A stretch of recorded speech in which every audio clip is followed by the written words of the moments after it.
وَلَقَدْ أَرْسَلْنَا مُوسَىٰ بِآيَاتِنَا وَسُلْطَانٍ مُّبِينٍ، اور البتہ تحقیق ہم نے موسیٰ کو اپنی نشانیاں اور بڑی دلیل کے ساتھ ہم نے بھیجا۔ آپ کو معلوم ہے سورہ ہود میں پیغمبروں کے واقعات ترتیب سے چل رہے ہیں۔ نوح علیہ السلام کا واقعہ، پھر قوم عاد، پھر قوم سمود، پھر اس کے بعد لوط علیہ السلام کی قوم کا واقعہ، پھر شعیب علیہ السلام کا واقعہ۔ یہ ساری واقعات ترتیب سے چل رہے ہیں۔ اس کے بعد موسیٰ علیہ السلام کا، کیونکہ موسیٰ علیہ السلام کا جو وقت ہے وہ پھر شعیب علیہ السلام کے بھی بعد ہے۔ وَلَقَدْ أَرْسَلْنَا مُوسَىٰ بِآيَاتِنَا، ہم نے نشانیوں کے ساتھ، وَسُلْطَانٍ مُّبِينٍ، سلطان کہتے ہیں واضح دلیل کو، مبین کا معنی بھی واضح۔ تو بِآيَاتِنَا سے مراد عام معجزے ہیں، اور سلطان مبین سے مراد ہے بہت بڑا معجزہ۔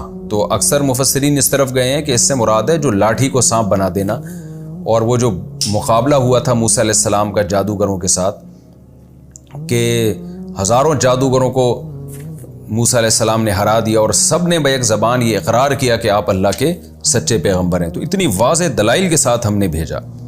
یہ قرآن کیوں کہہ رہا ہے واضح دلائل کے ساتھ؟ تاکہ آگے جو فرعونیوں کو عذاب ہو رہا ہے اس کی وجہ سمجھ میں آئے کہ اللہ نے فرعون کو آگ میں داخل کیا، فرعون کے پیچھے چلنے والوں کو آگ میں داخل کیا۔ لوگ یہ نہ سمجھیں کہ اللہ تعالیٰ ظالم ہے۔ اللہ نے بتا دیا میں نے آگ میں اس لیے داخل کیا کہ میں نے موسیٰ کے برحق ہونے کے صرف نشانیاں نہیں بلکہ بہت بڑی بڑی نشانیاں دے کے موسیٰ کو بھیجا ہے میں نے۔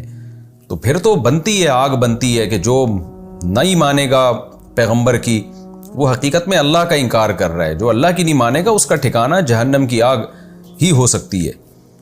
اِلیٰ فرعون، فرعون کی طرف، وَمَلَئِهِ، اور اس کے درباریوں کی طرف، یعنی جو بڑے بڑے وزراء اور سردار تھے۔ فَاتَّبَعُوا أَمْرَ فِرْعَوْنَ، ان سب نے فرعون کے حکم کو مانا، پیغمبر کی بات نہیں مانی۔ وَمَا أَمْرُ فِرْعَوْنَ بِرَشِيدٍ، اور فرعون کا جو حکم تھا، فرعون کا جو معاملہ تھا وہ درست نہیں تھا۔ تو قوم کیا دیکھ رہی تھی کہ پاورفل کون ہے، اسباب کس کے پاس ہیں، وسائل کس کے پاس ہیں۔ قوم یہ نہیں دیکھ رہی تھی کہ صحیح بات کون کر رہا ہے۔ موسیٰ علیہ السلام مسکین ہیں، غریب ہیں، غلام قوم میں پیدا ہوئے ہیں، یہ چیزیں قوم دیکھ رہی تھی۔ اور فرعون کے بارے میں دیکھ رہی تھی طاقتور ہے، بادشاہ ہے، حکومت میں ہے، ترقی یافتہ ہے۔ تو یہی بیماری آج بھی لوگوں میں پائی جاتی ہے۔ لوگ یہ نہیں دیکھ رہے ہوتے کہ صحیح بات کون کر رہا ہے۔ تبھی تو دیکھیں نا مولویوں کا مذاق اڑاتے ہیں، ان کو کیا پتہ نالج کا، ان کو کیا پتہ دنیا کا۔ بھئی بات صحیح کون کر رہا ہے اس کو نہیں دیکھا جاتا، ترقی دیکھی جاتی ہے، وسائل کس کے پاس ہیں، ترقی کس کے پاس ہے۔ تو قرآن نے اس کا جواب دے دیا، انہوں نے فرعون کو فالو کیا۔ وَمَا أَمْرُ فِرْعَوْنَ بِرَشِيدٍ، حالانکہ فرعون کا حکم ٹھیک نہیں تھا۔ ٹھیک ہوتا تو پھر صحیح ہے، کوئی بات نہیں۔ نتیجہ کیا نکلا؟ يَقْدُمُ قَوْمَهُ يَوْمَ الْقِيَامَةِ، قیامت کے دن اپنی قوم سے آگے آگے چلے گا وہ جہنم میں جانے کے لیے۔ لیڈر تھا نا، اسی کو دیکھ کے لوگ دین سے پیچھے ہٹے ہیں، تو اللہ اس کو جہنم میں بھی آگے رکھے گا۔ فَأَوْرَدَهُمُ النَّارَ، اور پوری قوم کو آگ میں پھینک دے گا، آگ میں داخل کر دے گا۔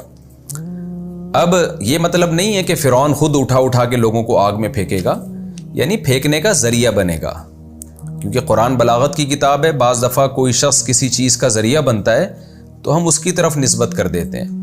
کوئی آدمی کسی کو مشورہ دے، بعد میں وہ پتہ چلا مشورہ صحیح نہیں ہوا اور کسی کو نقصان ہو گیا، تو ہم کیا کہتے ہیں؟ بھائی تو نے مجھے مروا دیا، حالانکہ اس نے نہیں مروایا ہوتا، نقصان کسی اور نے پہنچایا ہوتا ہے۔ تو اس کے مشوروں کی وجہ سے ہم یہ کہتے ہیں کہ بھئی تیرا مشورہ تھا جس کی وجہ سے مجھے یہ نقصان ہوا۔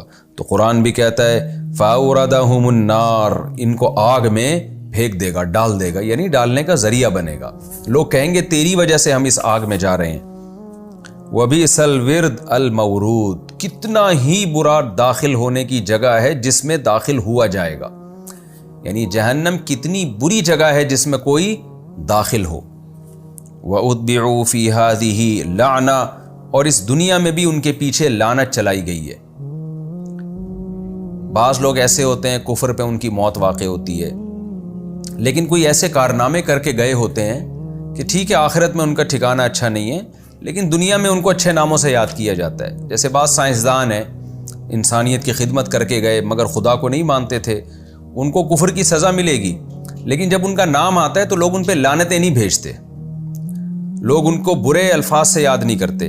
لیکن فرعون جو تھا اس کا حشر یہ ہوا کہ جس دنیا کی خاطر اس نے موسیٰ کلیم اللہ کو ناراض کیا، اس دنیا میں بھی اس کو لعنت ہی ملی ہے۔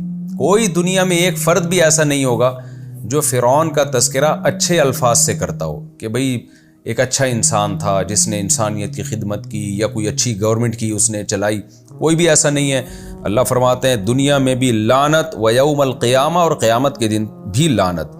بئس الرفد، کتنا ہی برا گفٹ ہے، المرفود، جو فرعون کو دیا گیا، یعنی یہ تحفہ اس کو ملا ہے حضرت موسیٰ علیہ السلام کی نافرمانی کا، یہ گفٹ ملا۔ یہ اللہ تعالیٰ نے نا اس کو انعام اور گفٹ سے تعبیر کیا ہے تاکہ اس کی برائی اور زیادہ واضح ہو۔ جیسے ہم کسی کو جب سزا سناتے ہیں نا تو کہتے ہیں کہ اس کو سخت ٹینشن میں ڈالنے کے لیے ہم کیا کہتے ہیں، تمہارے لیے تو میرے پاس ایک بڑا گفٹ رکھا ہوا ہے۔ وہ گفٹ کیا ہے کہ تمہاری تو موت کا فیصلہ ہو چکا ہے۔ بعض دفعہ ہم اس کو بری خبر کو خوشخبری سے تعبیر کرتے ہیں، تمہارے لیے تو خوشخبری ہے، وہ یہ کہ تمہاری موت کا فیصلہ ہو چکا ہے۔ تو اللہ تعالیٰ بھی برائی کی شناعت کو بیان کرنے کے لیے، اس کی برائی کو بیان کرنے کے لیے، اور جس شخص کو سزا دی جا رہی ہے نا اس کو، اور اس کے تاکہ اس کو ندامت ہو اور اس کو احساس ہو کہ میں نے کتنا غلط کیا ہے، تو اللہ بھی وہ الفاظ استعمال کرتے ہیں جو عام زبان میں ہم استعمال کر رہے ہوتے ہیں۔ اس لیے قرآن نے کہا بئس الرفد، کتنا ہی برا گفٹ ہے، کتنا ہی برا انعام ہے، کتنا ہی برا تحفہ ہے، المرفود، جو تحفہ دیا گیا ہے فرعون اور اس کی قوم کو۔ یہ تحفہ وہ ہوتا ہے نا عام طور پر جو کسی کے اکرام میں دیا جاتا ہے، تو اللہ کہتے ہیں تو نے حرکتیں ایسی کی ہیں کہ تیرے ان کو اچھے ناموں سے یاد کیا جاتا ہے۔ جیسے بعض سائنسدان ہیں انسانیت کی خدمت کر کے گئے مگر خدا کو نہیں مانتے تھے، ان کو کفر کی سزا ملے گی، لیکن جب ان کا نام آتا ہے تو لوگ ان پہ لعنتیں نہیں بھیجتے، لوگ ان کو برے الفاظ سے یاد نہیں کرتے۔ لیکن فرعون جو تھا اس کا حشر یہ ہوا کہ جس دنیا کی خاطر اس نے موسیٰ کلیم اللہ کو ناراض کیا، اس دنیا میں بھی اس کو لعنت ہی ملی ہے۔ کوئی دنیا میں ایک فرد بھی ایسا نہیں ہوگا جو فرعون کا تذکرہ اچھے الفاظ سے کرتا ہو کہ بھئی ایک اچھا انسان تھا جس نے انسانیت کی خدمت کی، یا کوئی اچھی گورنمنٹ کی اس نے چلائی، کوئی بھی ایسا نہیں ہے۔ اللہ فرماتے ہیں دنیا میں بھی لعنت، و یوم القیامہ، اور قیامت کے دن بھی لعنت۔ بئس الرفد، کتنا ہی برا گفٹ ہے، المرفود، جو فرعون کو دیا گیا، یعنی یہ تحفہ اس کو ملا ہے حضرت موسیٰ علیہ السلام کی نافرمانی کا، یہ گفٹ ملا۔ یہ اللہ تعالیٰ نے نا اس کو انعام اور گفٹ سے تعبیر کیا ہے تاکہ اس کی برائی اور زیادہ واضح ہو۔ جیسے ہم کسی کو جب سزا سناتے ہیں نا تو کہتے ہیں کہ اس کو سخت ٹینشن میں ڈالنے کے لیے ہم کیا کہتے ہیں، تمہارے لیے تو میرے پاس ایک بڑا گفٹ رکھا ہوا ہے۔ وہ گفٹ کیا ہے کہ تمہاری تو موت کا فیصلہ ہو چکا ہے۔ بعض دفعہ ہم اس کو بری خبر کو خوشخبری سے تعبیر کرتے ہیں، تمہارے لیے تو خوشخبری ہے، وہ یہ کہ تمہاری موت کا فیصلہ ہو چکا ہے۔ تو اللہ تعالیٰ بھی برائی کی شناعت کو بیان کرنے کے لیے، اس کی برائی کو بیان کرنے کے لیے، اور جس شخص کو سزا دی جا رہی ہے نا اس کو، اور اس کے تاکہ اس کو ندامت ہو اور اس کو احساس ہو کہ میں نے کتنا غلط کیا ہے، تو اللہ بھی وہ الفاظ استعمال کرتے ہیں جو عام زبان میں ہم استعمال کر رہے ہوتے ہیں۔